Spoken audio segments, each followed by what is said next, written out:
Hello everyone, samahan niyo po ako. Magluluto tayo ng sinigang na ulo ng maya-maya. Nag-uulam din po ba kayo ng ulo ng maya-maya? Alam niyo po, napakasarap po nitong sinabawan. Ito pong ulo ng maya-maya ay masarap po itong sabawan. So, umpisahan na po natin ang pagluluto. Magpapakulo muna tayo ng tubig. So this time kumulo na po ang tubig. Ilagay na po natin ang kamatis at sibuyas. Ayan, sibuyas.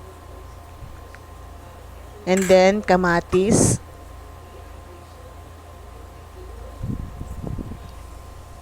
And ilagay na rin po natin yung ulo ng maya-maya.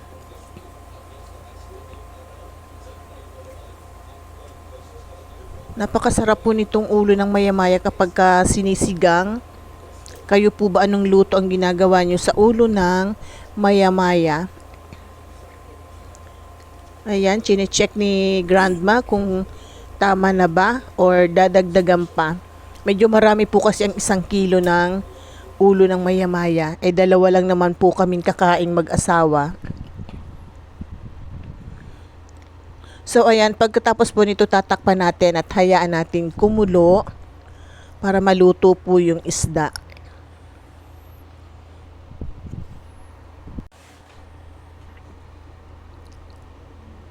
So this time kumulo na po ang ating ulo ng maya-maya. Ilagay naman po natin yung calamansi juice. Ito po yung gagamitin nating pang-asim sa ating sinigang. Wala po kasi akong nabiling sampalok, bunga ng sampalok. So, kalamansi lang muna tayo. And then, maglagay po tayo ng salt to taste. And ilalagay na rin po natin yung talbos ng kamote. So, ayan, isang gulay lang po ang ating ilalagay sa sinigang na ulo ng maya-maya.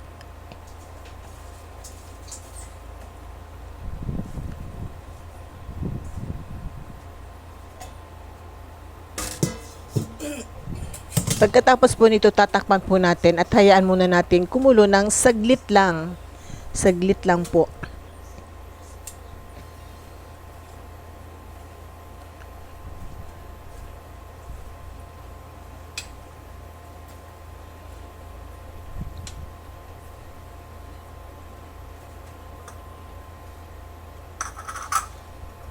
Maglalagay pa po tayo ng ladyfinger chili.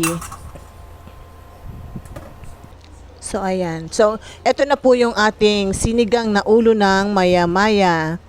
Marami pong salamat sa panonood. And kung nagustuhan nyo po ang video na to, huwag kalimutang mag-like, share, comment, and subscribe.